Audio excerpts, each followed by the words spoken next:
지속가능 개발 목표 달성을 위한 교육개발협력 2000년도 연구는 SDG의 네 번째 목표인 교육 목표 중 직업교육 훈련의 개발협력 실천 전략을 마련하기 위해 수행되었습니다. 여기서 SDG란 무엇일까요?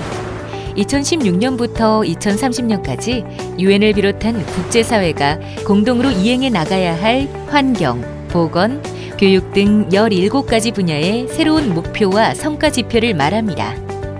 이 중 네 번째인 교육 목표는 포용적이고 공평한 양질의 교육 보장과 모두를 위한 평생학습 기회 증진을 목적으로 하며 다음과 같이 7개의 세부 목표와 3개의 이행 방안으로 구성되어 있습니다. SDG 달성을 위한 교육개발 협력 연구는 2017년부터 2022년까지 6개년에 걸쳐 진행됩니다. 2000년도에 해당하는 이 연구에서는 SDG 4.3과 4.4와 관계 있는 직업교육 훈련의 개발협력 전략을 도출하였습니다. 직업교육 훈련의 쟁점 및 과제. 2장에서는 5가지 티벳 분야 핵심 주제를 선정하고 각 분야별 주요 이슈에 대한 배경과 현황, 국제사회의 기여 실태, 그리고 우리나라의 노력을 살펴보았습니다. 첫 번째 핵심 주제는 티벳 정책 및 제도입니다. 지속 가능성 확보를 위해서는 거버넌스와 체제 혁신을 포함한 제도 및 정책 개선이 필요합니다. 기존의 하드웨어 중심 접근에서 소프트웨어 중심으로 개발 협력 비중을 높여야 합니다. 두 번째 핵심 주제는 티벳 교사 및 훈련 교사 양성입니다. 교사의 전문성을 향상시키기 위해 교사교육 제도 개선과 함께 교사교육 기관의 전문성 향상이 필요합니다. 세 번째는 티벳 교육과정 개발입니다. 해당 수원국의 자격 체계, 현재 교육과정 등을 고려하여 교육과정 개발을 위한 종합 전략을 수립해야 합니다. 네 번째는 티벳 인프라 구축입니다. 산업계의 기술 변화 속도가 빠르고 노동시장에 숙련된 기술 인력 수요가 높은 상황에서 첨단 시스템의 구축과 함께 과감한 예산 지원이 필요합니다. 마지막으로 티벳 모니터링 및 평가입니다. SDG 지표로 제시된 티벳 참여율 제고와 직무 역량 강화를 고려하여 정확한 노동시장 분석과 티벳 관련 통계 역량 강화, 역량평가 활성화 및 실효성 있는 성과지표 개발이 요구됩니다. 한국의 직업교육훈련 ODA 사업 통계 분석. 2011년부터 2016년까지 우리나라가 수행했던 티벳 분야 ODA 사업 통계 분석 결과입니다. 우리나라는 지난 6년간 티벳 분야에서 시설 및 기자재 등 인프라 지원 중심으로 ODA 사업을 수행하였습니다. 티벳 교사 및 훈련교사 양성 관련 사업의 순지출액도 매우 큰 것으로 나타났으며 2015년에 들어서는 모니터링 및 평가와 관련된 지원도 점차 증가하였습니다. 특히 교육과정 개발과 관련된 사업의 순지출액은 매년 증가하였으며 2015년부터 큰 폭으로 늘어났습니다. 지속 가능한 개발협력 사업의 성과 제고를 위해서는 관련 제도와 정책을 구축하여 시행해야 합니다. 따라서 제도 및 정책 수립을 위한 컨설팅을 포함하는 기술 협력도 적극적으로 추진되어야 할 것입니다. 직업교육훈련 개발협력 사업 사례 분석. 4장에서는 한국과 해외 티벳 개발협력 사업 사례를 분석하였습니다. 먼저 한국의 티벳 분야 ODA 사업에 대해 살펴보겠습니다. SDG에서 강조하는 티벳 분야의 주요 과제를 고려하여 다음과 같은 4가지 선정 기준을 세워 분석하였습니다. 첫 번째, 기술교육 강화. 기술교육 강화를 위한 베트남 1, 2차 사업의 경우 지역 산업체 인력의 고급화 수요 중심의 사업으로서 중요한 의미를 지닙니다. 캄보디아 직업훈련원 건립 사업의 경우 매우 성공적인 사례로 평가받지만 기자재, 교육과정, 교재 내용의 수준과 현지 산업계 수요 간의 차이가 있었습니다. 두 번째, 직업교육훈련과 고용연계. 티벳과 고용연계를 위한 우즈베키스탄 1, 2, 3차 사업의 경우 수원국의 산업발전 계획을 지원하는 전국 단위 인프라 구축 사업이 이루어졌습니다. 스리랑카 니아가마 국립직업훈련 개선 사업의 경우 차관 사업으로서 수원국의 주인의식이 강조되었으며 정부 주도로 MVQ 인프라를 구축하였습니다.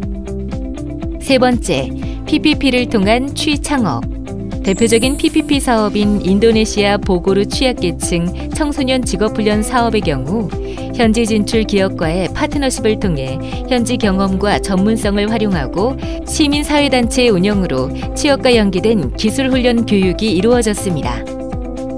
현대 코이카 드림센터 사업의 경우 기술교육과 취업을 연계한 민간협력 사업의 모범으로 꼽히며 그룹의 계열사 간 협력 및 인적 산업적 인프라를 활용한 대표적 성공 사례입니다. 네 번째, 제도 및 정책 개선. 제도 및 정책 개선을 위해 카자흐스탄에서는 소프트웨어 중심의 제도 개선 컨설팅 사업이 이루어졌습니다. 실질적인 제도 개선을 위해서는 수원국의 범부처 차원의 사업 진행이 필요합니다. 베어 프로젝트의 경우 다양자 간 협력 사업으로서 국제기구와의 협력으로 현지 기관의 협조가 용이하였습니다. 스리랑카, 미얀마의 지식 공유 사업의 경우 수원국의 원조 총괄부처의 요청으로 수행하는 사업인 만큼 수원국의 사업 발굴 의지가 높은 사업입니다. 다음으로 해외 ODA 사례는 어떠했는지 간략히 살펴볼까요? 독일의 티벳 사업은 동등한 접근성과 양질의 교육 서비스 개선, 직업교육 훈련의 확대, 최근 3년의 원조 총액 기준 두 번째로 원조 규모가 크다는 특징이 있습니다.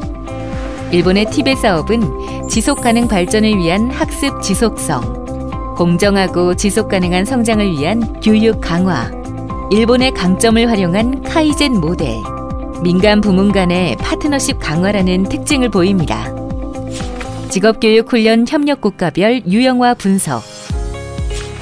5장에서는 협력 국가를 생활 수준, 고용 구조, 산업화, 실업, 인구 특성의 5가지 요인에 따라 5개의 군집으로 유형화하고 유형별 협력 방안을 모색하였습니다.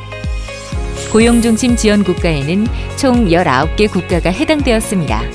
이 국가들은 높은 실업의 문제가 두드러져 고용을 증진시킬 수 있는 방안을 최우선적인 지원 목표로 삼아야 합니다. 포괄적 지원 국가에는 총 28개 국가가 해당되었습니다. 이들 국가에서는 기본 생활의 인프라를 구축하며 산업 및 서비스 분야 노동자 비율과 임금 노동자의 비율을 높이고 산업화 촉진을 염두에 두고 티벳 분야 개발협력 사업을 수행할 필요가 있습니다. 상생적 협력 국가로는 총 19개국이 분류되었습니다.